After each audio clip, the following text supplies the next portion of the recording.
Hello friends, welcome back to my channel Bhavish diaries. ముందుగా మీ అందరికీ శ్రీరామనవమి శుభాకాంక్షలు అండి. ఆ శ్రీరామ రక్ష ఎల్లవేళలా ఎప్పుడు అందరికీ ఉండాలి అని మనస్ఫూర్తిగా కోరుకుంటున్నాను. అందరూ బాగుండాలని మనస్ఫూర్తిగా కోరుకుంటున్నానండి. సో పండగ రోజు, శ్రీరామనవమి పండగ రోజు మార్నింగ్ నేను పూజ ఎలా చేసుకున్నానని చిన్నగా ఈ వ్లాగ్ మీకు షేర్ చేస్తున్నాను. సో ముందుగా లేచి ఫ్రెష్ అప్ అయ్యాక ఈ వడపప్పు నానబెట్టుకుంటాం కదా, పెసరపప్పు. సో అది నానబెట్టేసుకొని పూజ గదిలో ఇవి క్లీనింగ్ అంటే పటాలు, తర్వాత పూజా వస్తువులు, పూజ సామాను ఇదంతా క్లీన్ చేసుకొని మళ్ళీ అరేంజ్ చేసుకుంటున్నానండి పటాలన్నిటినీ. నేను జనరల్గా పూజ సామాను పీతాంబరి ఉంటుంది కదా, సో పీతాంబరి, విమ్ జెల్ ఇవి రెండు యూజ్ చేసుకొని క్లీన్ చేసుకుంటాను.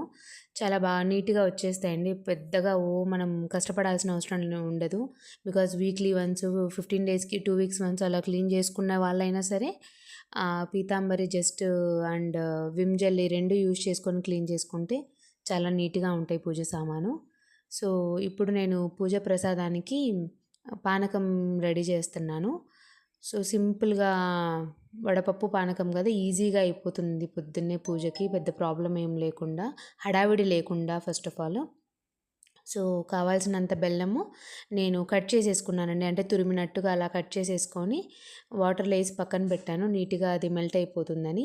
అలానే అది మెల్ట్ అయిపోయేలోపు కొంచెం మిరియాలు, ఇలైచి ఇవి వేసుకొని కొంచెం అంటే దంచుకుంటున్నాను. చిన్న రోల్ ఉంటుంది కదా, సో అందులో దంచుకుంటున్నాను.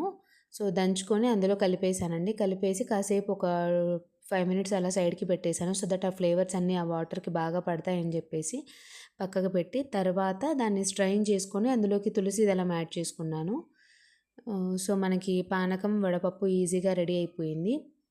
దెన్ జనరల్గా శ్రీరామనవమి అంటే ఎందుకు శ్రీరాముడితో నాకు చాలా ఎమోషనల్గా కనెక్ట్ అవుతానన్నమాట. అంటే ఒక్కొక్కరికి ఒక్కొక్క ఇష్టదైవం ఉంటారు కదా, అలాగా నాకు ఎందుకో శ్రీరాముడు అంటే అదొక తెలియని ఎమోషన్ అన్నమాట. చాలా బాగా అనిపిస్తుంది. అబ్బా మనకు దగ్గరగా ఉన్నాడు ఆ ఫీలింగ్ ఉంటుంది చూసారా, అలాంటి ఒక ఫీలింగ్ అనమాట నాకు శ్రీరాముడు అంటే. సో ఇదిగో మన రాముల వారి ఫ్రేమ్ని కూడా పెట్టేసుకున్నాను. మంచిగా పూలు పెట్టేసుకొని అలంకరిస్తున్నాను దేవుళ్ళందరినీ.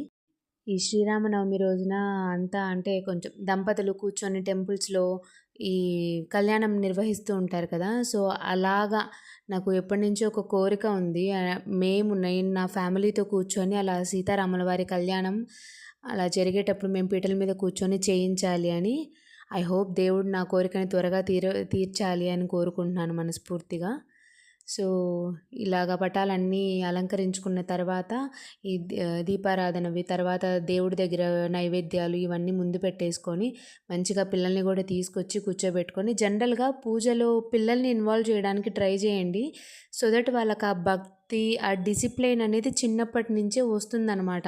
మీరు కార్టూన్స్లో కూడా పిల్లలకి కొంచెం దేవుడు రిలేటెడ్ ఈ రామాయణంవి ఇలా స్టోరీస్ ఉంటాయి కదా, సో అవి అలవాటు చేయండి. పిల్లలలో చాలా చాలా మార్పు ఉంటుంది, ట్రస్ట్ మీ. ఓం శుక్లాంబరధరం విష్ణుం శశివర్ణం చతుర్భుజం ప్రసన్నవదనం ధ్యాయేత్ సర్వవిఘ్నోపశాంతయేత్ అగజానన పద్మార్గం గజానన మహర్నిశం అనేకదంతం భక్తానాం ఏకదంతముపాస్మహే. సో ముందుగా గణపతి ఆరాధనతో దీపారాధన చేసేసిన తర్వాత, అంటే ధూపం సమర్పించి తర్వాత కొబ్బరికాయ కొట్టుకొని ఈ ధూపదీప నైవేద్యాలు పెట్టేసుకున్న తర్వాత మంగళహారతి ఇచ్చుకొని, ఓం సర్వమంగళ మాంగళ్యే శివే సర్వార్థ సాధకే శరణ్యే త్రయంబికే గౌరీ నారాయణి నమోస్తుతే. ఓం సర్వమంగళ మాంగళ్యే శివే సర్వార్థ సాధకే శరణ్యే త్రయంబికే గౌరీ నారాయణి నమోస్తుతే. ఓం అసతో మా సర్గమయ తమసో మా జ్యోతిర్గమయ మృత్యోర్మామృతంగమయ. ఓం శాంతి శాంతి శాంతి. దీపం ధూపం నైవేద్యం సమర్పయామి. అందరం మంచిగా దండం పెట్టేసుకొని తర్వాత పిల్లలు కూడా దండం పెట్టుకున్నారు.